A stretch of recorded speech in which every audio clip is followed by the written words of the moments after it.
everyone.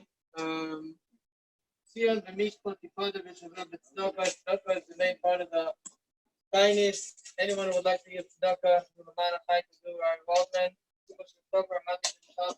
Me, also by credit card. And here's this year's opportunity. Every time when we have things going on, we know there are opportunities. So Kubush Tzedakah with a special campaign this year. I don't know if everybody knows, but on Sunday, each one is supposed to get into his bank account a gift. I would call gift from Hashem sent through the government of Israel, a certain amount of ma'anak that comes in straight into the bank account.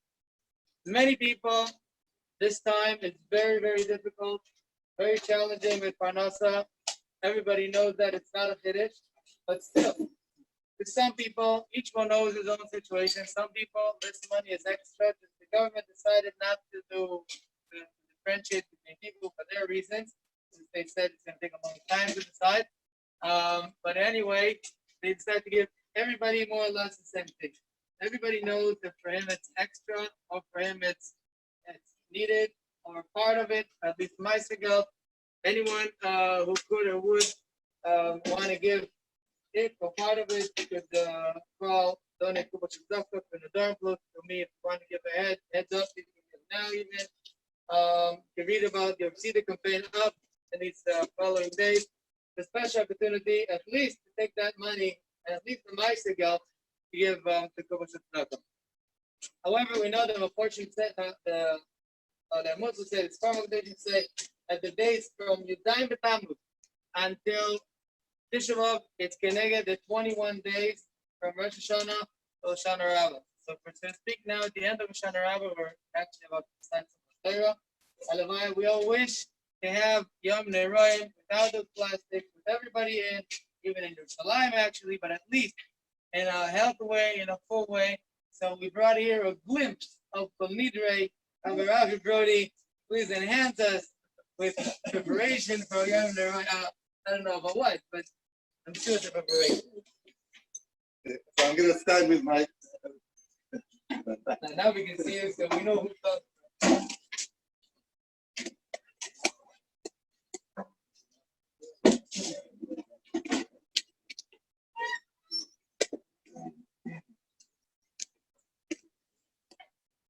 One of the Kinahs today, first of all, it's always a pleasure to come here, come to Simchas in good time, in Yom Tovim. Mashiach was born this afternoon, that's why we're sitting on high chairs.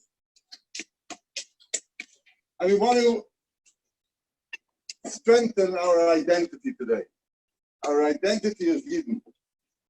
And therefore, I chose one Kinah, which is a horrific Kinah, and it always brings out how when we hear about 6,200,000 and how many 90,000 brains were smashed on a stone, we can't even fathom the Zara, and it just washes over us. But when we hear and when we read, similarly with the Holocaust, when we read a book about one story of one person, what they went through, then it can shake us to the core.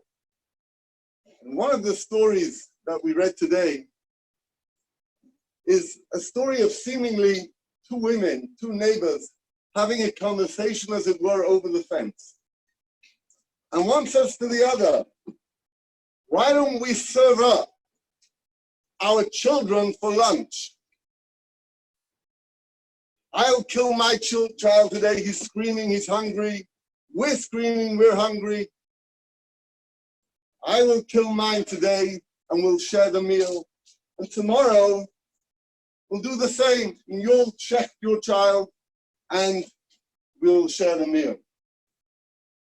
The Mekoinen continues the story, and he says that in fact what happened was that on the first day, the first woman killed her child, and they shared the Seudah together. Doesn't even bear thinking about. On the second day, when the first woman came to share the meal with her neighbor, the neighbor had eaten her child on her own. She did not share her meal like the first one did on the first day. There's so much to be learned from this story. I want to take out 3 points. 3 points. Because we know that every Jew has a DNA. A Jewish DNA is made up of 3 things. The Gemara tells us every Jew is a Baishon, a Rachman, and Gomli Chasodim. Sholosh Simonim, Le'uma HaYehudis. Baishonim, Rachmanim, and Gomli Chasodim. And it struck me as I read this Kinah that here there was a severe lacking of these 3 midos. It doesn't even bear thinking about, and everybody knows that in history, where the Shaila came to kill the mother or kill the child, that no parent was able to say, kill the child so that I should live. We have so many stories throughout history where the mother was willing to give up her life in order to save the child. And here was the opposite. Here was the opposite. Rabbi said it's the opposite.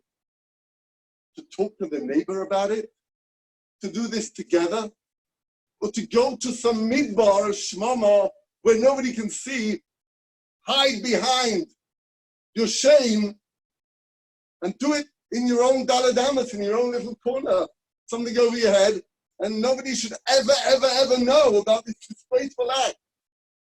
But no, this is a conversation over the fence. Be brave. Where is the busha, the minimum busha? You're going to do the most heinous crime ever. You're going to kill your child. You're going to talk about it. Everybody can see, everybody can hear. By Shonim. And of course, Rachmanim. The Rachamim. Kerachim of Albonim. The paradigm of Rachmanis is the Rachmanis that a parent has for a child. But this was not here. This was not here. And of course, Goymelech Hasadim. After all this had been done, the lack of busha, the lack of rachamim, that the Goymelech Hasadim wasn't even there to share on the second day, to share her meal with the woman who shared her meal on the first day. I want to talk just for a few moments about these 3 midos and reveal something outstanding.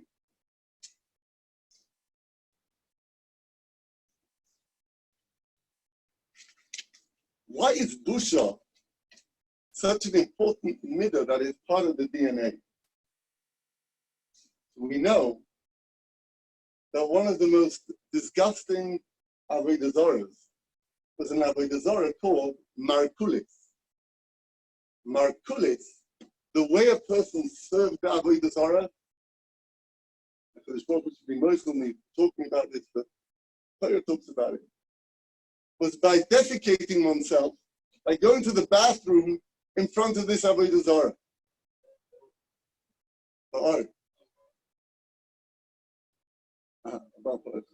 It's the same concept, yeah. So, sorry, Baltor. And the more and better somebody could disgrace the avodah zara, until one day, one said he wiped himself with the nose of the avodah zara, and he was the hero. He was the hero. And Markulis too. Markulis, they would throw stones, and the better shot you could get at the avodah zara, the better it was. Going back to Baltor. Thank you for your correction. It says with Chaim Shmulevitz something so powerful. What's the avodah? What's the avodah of this avodah zara? What's it all about? That's what Chaim Shmulevitz. No, you got it all wrong. There's no intrinsic avodah in Baal Torah. However, what it's trying to do is to take away your busha. Because the moment your busha is gone, then you can do anything. Then you're free. And in fact, every avodah zara, there's nothing to it. Rabbi Yochanan Wasserman says, how is it that Aristo, who the Rambam says was a Chacham Gadol, The Rambam was made on him.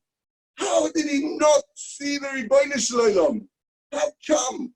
How can it be? He was an atheist. How could that be? There has to be a rocket scientist to know. Like Yesh Manin Gabira, you have a building, somebody built it. Duh, right? How did he not know that? Says the Rebbe Nachman so zif. He says there's a pasuk in the Torah. Ki ha-shoichad ya'aver einei chachamim v'yisalech b'derech tzadikim. There's a shoichad over here. And a shoichad means you Moshe Rabbeinu, and somebody gives you 1 shekel, you can't be an aid. You can't be a dime. What's the shoichad in life? My desires, my lusts, my taivas. When you have taivas, you have an agenda, so your whole mind gets blocked. It's not that he didn't believe he had an agenda. He did not want to be tied down to Torah.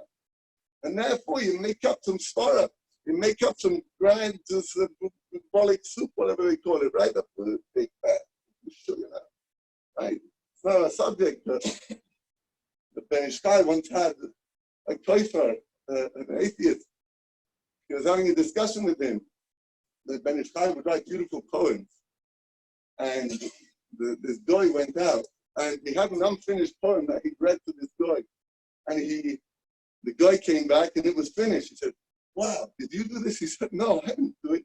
It was a spider. The spider jumped into my inkpad and did kadachka on my parchment, and this is what came out." Right? So how can they believe this? The world, the eyes, the lungs, the heart, the human. But they have an agenda. So they have all costs. They have to believe in something else so that they can do whatever they want. The same thing is with Baal Pa'or. The whole avodah of Baal Pa'or was to lose your pusha. Once you've lost your pusha, then you can do whatever you want. And with us, unfortunately, I feel it's a little bit the opposite. But sometimes when we do mitzvahs, we're embarrassed to do mitzvahs. We're embarrassed to give a good shokol in a Shemona Esrei on Tisha B'Av and to let out a cracks.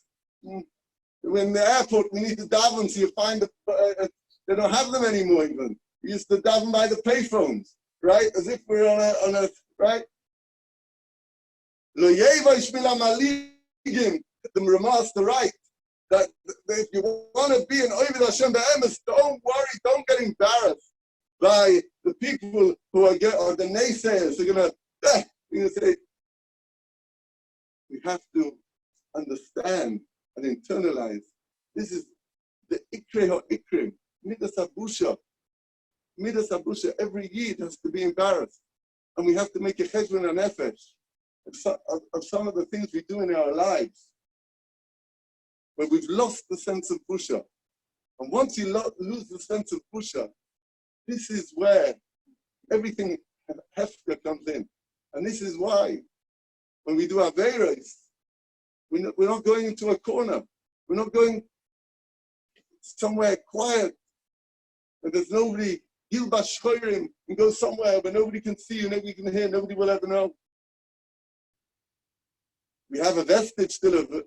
I know myself, if I Chas v'Shalom would miss a tefillah, right? And what do? You have to daven in shul, two Shemona Esrei, right? You do say you're not sure. You do somebody's going to see that you're doing 2 Shemona Esrei, right? This is the kind of embarrassment you got to have. Why?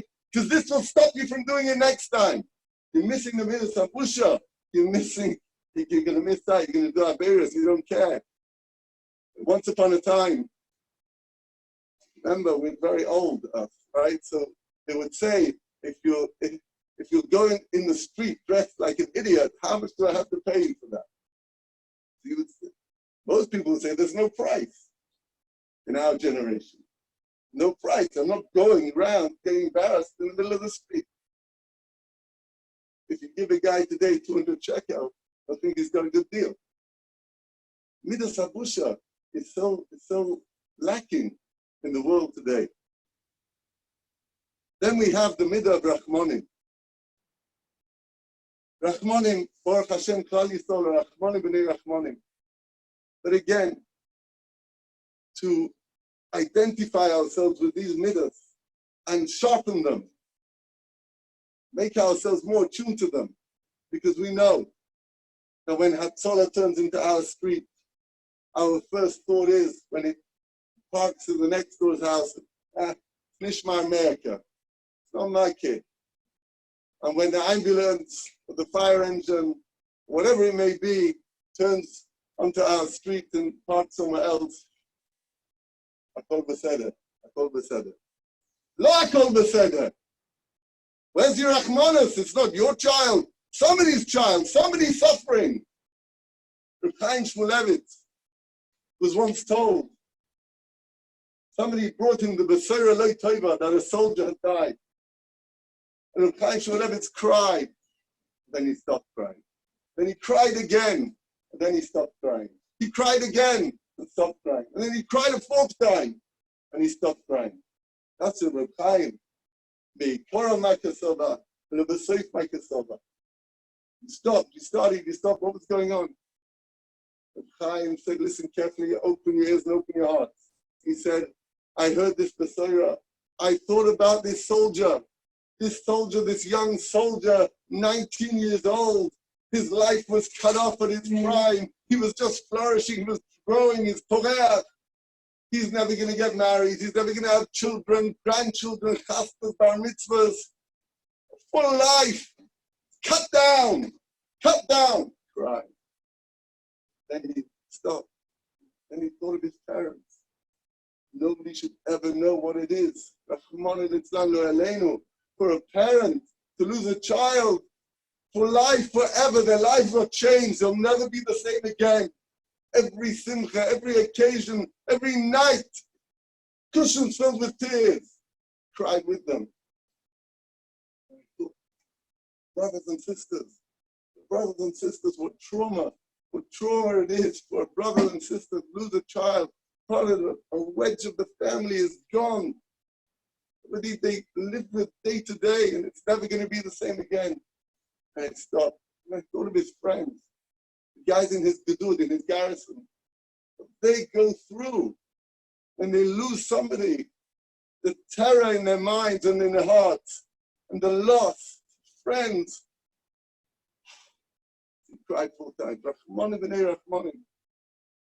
And when something happens to somebody else, it doesn't happen to us, Baruch Hashem, and HaKadosh Baruch Hu should remove sorrows from everybody always. But to really, really feel became such a cliche, our foot hurts. Such a cliche. But it requires its poignance. It requires its poignance. And then goim lechasodim. We all goim lechasodim, Baruch Hashem. Everyone gives tzedakah, everyone does chesed, everyone gives guys rides. But again, it's a day of bikoret. It's a day of introspection. Looking, are we really there? When we're in shul and the mazgan's on, higher, lower, the fan my way, your way. There's no enough room at home on the couch. Who's going to get off the couch and who's going to make room? But what do you mean? As long as there's room for me, there's 3 schnitzels left and 4 people. Who gets the schnitzels? Right? Goim lechasodim, making this basic cheshbon. Do the math. You can either have a piece of schnitzel, you can either be a couch potato, or you can get olam haba lenetzach netzochim. Every chesed is a check. Chesed, even when the chesed is not coming as a need, Avraham Avinu taught us, go after chesed. Go after, search, what can I do to make somebody's life better? Be a smile, a ride, a chesed, a meal, a telephone call. It could be a million things. And today we resonate with this. Through the Kinah, we draw chizuk. And we say to ourselves that if this is our DNA, then this is what we have to work on. By shonim, rachmanim, and gomei chasadim. Because the truth is that we should never be put into nisyonis. But when the going is good, we're pretty good with our shonim, rachmanim, and gomei chasadim. But when times are tough, when the nisyon arises, and as we saw in the Kinah, the most surreal, unheard of situation that ever happened in the history of the world. But when you don't work on your midas when the going is good, then when the going comes tough, everybody's nice guys, shuls are full of nice people, right? But that's when the going is good. But when the going is tough, and you got to kick in hardcore midas, even though everything's not going your way, and it's hard, and the people around you are tough, and it's not easy. And the situation you're in is a compromising situation. There's no easy way out. But then your DNA has to kick in, and you have to be so strong, so firm, so eitan with who you are, and this is who you are, that no matter what, come what may, you're going to be a Baishon, a Rachman, and a Goyli Chasadim. And when we arrive at today, and we say, Mosai Timloich B'Tzion, Mosai Timloich B'Tzion, we've waited and we've waited. Mashiach was born this afternoon. We got up, and we're hoping to be part of it. There was a child who was in the king's palace, but he was always looking outside. He was looking to have a good time. The Chevra on the other side of the wall. The king told him, no, you're a prince, you're the son of the king. You can't go there. Royalty. He begs, he cajoles, nags, again, day after day after day. So the king says, you know what? Rakasha. Go. He goes, beautiful, relaxing, fun, good time, freedom, pubs, schmack. Then it comes nighttime. When it comes nighttime, he's with the boys. And he says to the boys, okay, let's go where we're sleeping tonight. They laugh at him, what do you mean? Find some clearing in the local park. We're bed down there, done and dusted. What do you mean? And the prince and the son of the king sleep on the floor. Tosses and turns the whole time, waiting, willing for morning to come. Morning comes, and he says, okay, Hashem, the night's over. What's for breakfast? They pull out from some bag a hunk of 2-day-old bread, and they say, breakfast, boys. Breakfast. I'm the prince, I'm the son of the king. I'm royalty. This is what there is. Okay, they're over with breakfast. They give out the tafkidim, the jobs for everybody today. He says, okay, you'll go to the local farm. You're going to steal the chickens. So we should have a decent lunch this afternoon. You complained this morning? Go for it. Hey, chickens, chicken coop. Hey, I don't do that stuff. I'm the prince. I'm the son of the king. And on and on and on. Until these stories go. The king's spies felt, understood, they heard from the depth of this boy's neshama that he understood he's the prince, he's the son of a king. And when he understood, he could say that with enough determination, with enough dedication, with enough realness, then he knew new places back in the palace, back on the right side. You are royalty. This is our DNA. This is the royal blood that courses through our veins. And if we want to get back, we want to have to hear that no, we're the prince, we're the son of the king, we're royalty. Our place is in the inside of the walls, of the palace walls. And everything out there is not for us. It's shtiyot, it's chitkuah, shpatos. It's for the riffraff. But we have this in our being, in our very souls. And HaKadosh Baruch Hu will hear this, then he will answer our call of Mosai Timloch B'Tzion, Einenu Sirenu Malchusecho, Kadover HaOmo B'Shir Yizecha L'Didov B'Mashiach Tzidkecho. When HaKadosh Baruch Hu will bring us back together, B'Yachad, and we will rejoice and we'll have the serious Toibos and Yeshuas, all of us, in our own families and all of us together, to be as clear as said,